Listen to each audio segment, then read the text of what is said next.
Assalamualaikum warahmatullahi wabarakatuh. Perkenalkan, nama saya Iren Suciarti dengan nomor NIM 250501010213. Di sini saya akan mempresentasikan terkait dengan kerangka penelitian sebelumnya, itu fenomena bullying di lingkungan pendidikan. Sebelum masuk ke sesi presentasi, mari kita tonton sebuah video terkait bullying dari karya pelajar SMA. Oke. Mari kita simak videonya.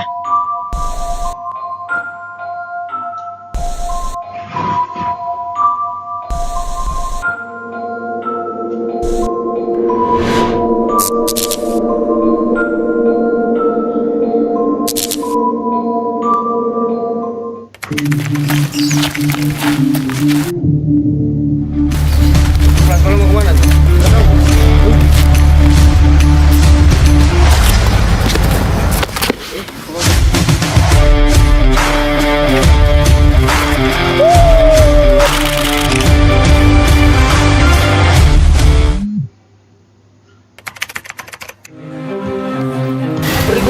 Emang ada duit? Gak ada juga. Ya terus? Mana aja? Ayo, masuk.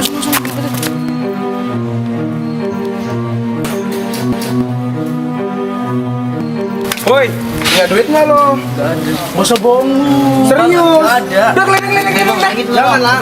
Gak usah ngelawan lo. Udah. Ini apa nih? Kenyang kita. Asik, mantap. Kenapa?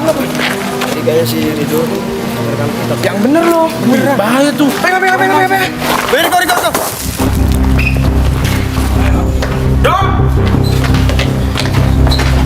Dong.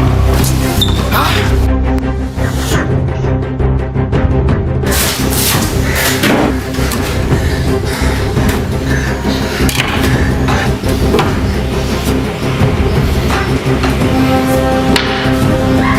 Rido!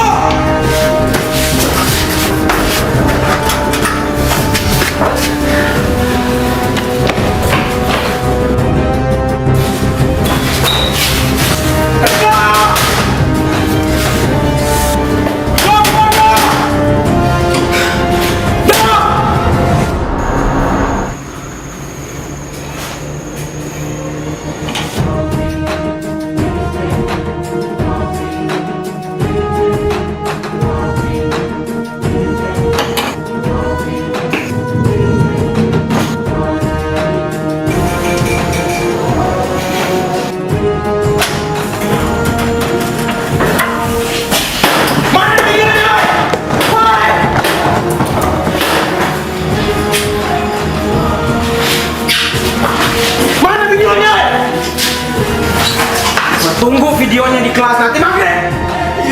Iya kok.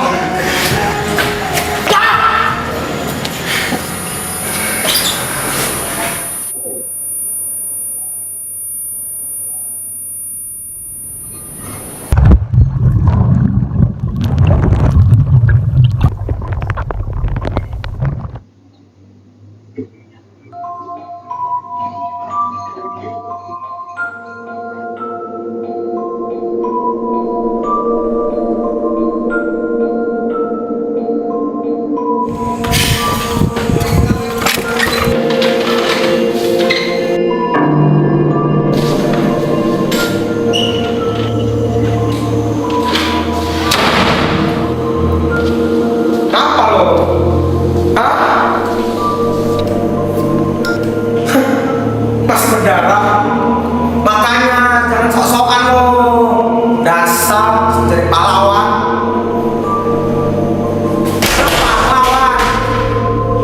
Ngelawan lo. Ada videonya.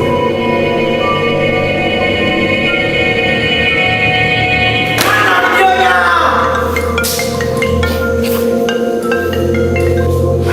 Mas, ganggu aja. Halo, apaan sih, Am? Gue nggak ngapa-ngapain, gue cuma nonjokin biasa doang. Mati pala lu, orang dia masih sama gua. Apa sih dia masih di belakang gua?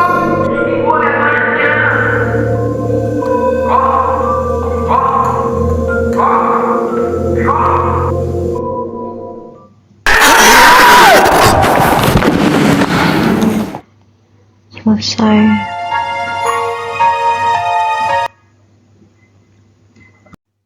Oke, dari yang tadi serem ya, menunjukkan bahwa bullying bukan sekedar konflik biasa antar teman, tetapi bisa sampai merenggut nyawa, kayak si Rido sebagai korban dan Riko sebagai pelakunya.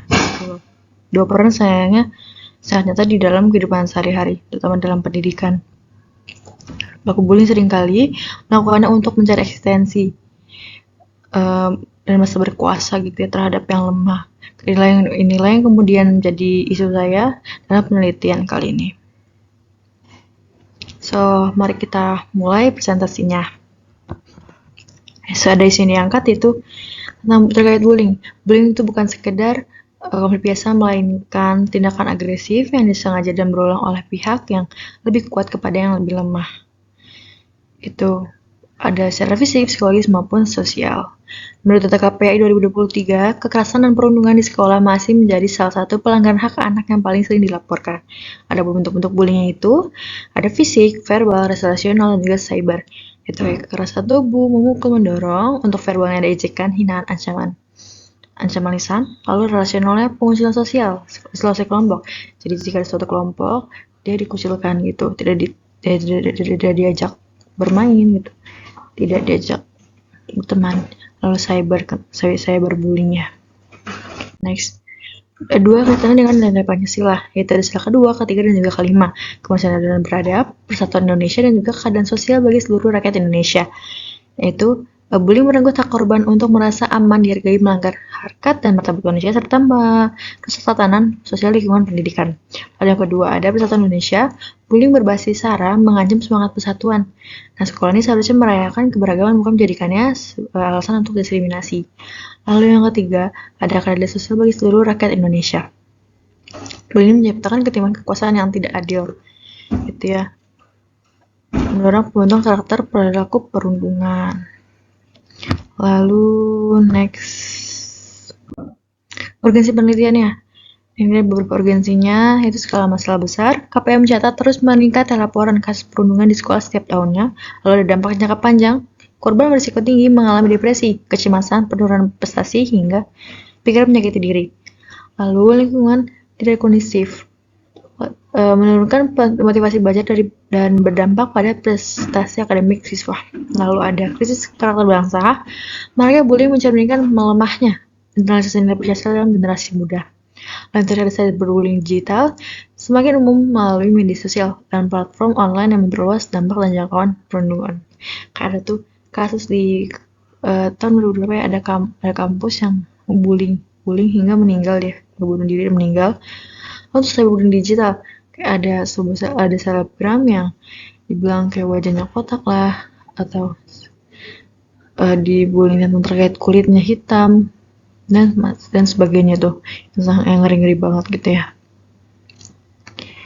Karena itu tuh kayak hanya verbal aja tuh udah masuk ke dalam pikiran, jadinya tuh bisa membuat pikiran kacau, jadinya si korbannya menyakiti dirinya sendiri. Lalu next, solusi yang ditawarkan ada kurikulum berbasis nilai Pancasila, disiplinkan mata pelajaran atau ekstrakurikuler yang menekankan gotong royong, keadilan sosial, dan keberagaman, mewujudkan profil belajar Pancasila. Lalu ada pendidikan dan kesadaran digital, kayak pelatihan etika digital bagi siswa dan guru mengenai bahaya cyberbullying nih. Lalu ada pelibatan orang tua, jadi orang tua nih juga ikut terlibat dalam pengawasan aktivitas digital anak-anaknya. Lalu ada prosedur sekolah yang jelas, jadi setiap sekolah itu memiliki mekanisme pelaporan yang transparan, jadinya setiap korban ini merasa aman, nyaman untuk berkonsultasi untuk melaporkan apa yang mereka rasakan kepada guru yang mereka percaya gitu. So, terakhir di kesimpulan, bullying lingkungan pendidikan ini bukan pelanggaran serius terhadap nilai-nilai Pancasila, kayak konstitusi sila kedua, ketiga, dan juga kelima. Diperlukan pendekatan komprehensif nih yang melibatkan sekolah, keluarga, dan masyarakat. Jadi gak hanya sekolah aja, tapi semuanya juga terlibat, keluarga, sekolah, dan juga masyarakat. Kayak gitu ya, untuk menciptakan nilai pendidikan yang aman, adil, dan juga bermartabat. Karena pendidikan itu bukan hanya soal nilai akademik, tapi juga membangun karakter untuk bersama, saling erat dengan teman, kawan, dan mengamalkan nilai Pancasila gitu ya. Nah, kita bisa menciptakan lingkungan pendidikan yang aman, inklusif bagi semuanya. Oke, sekian presentasi dari saya. Kurang lebihnya mohon maaf. Terima kasih. Wassalamualaikum warahmatullahi wabarakatuh.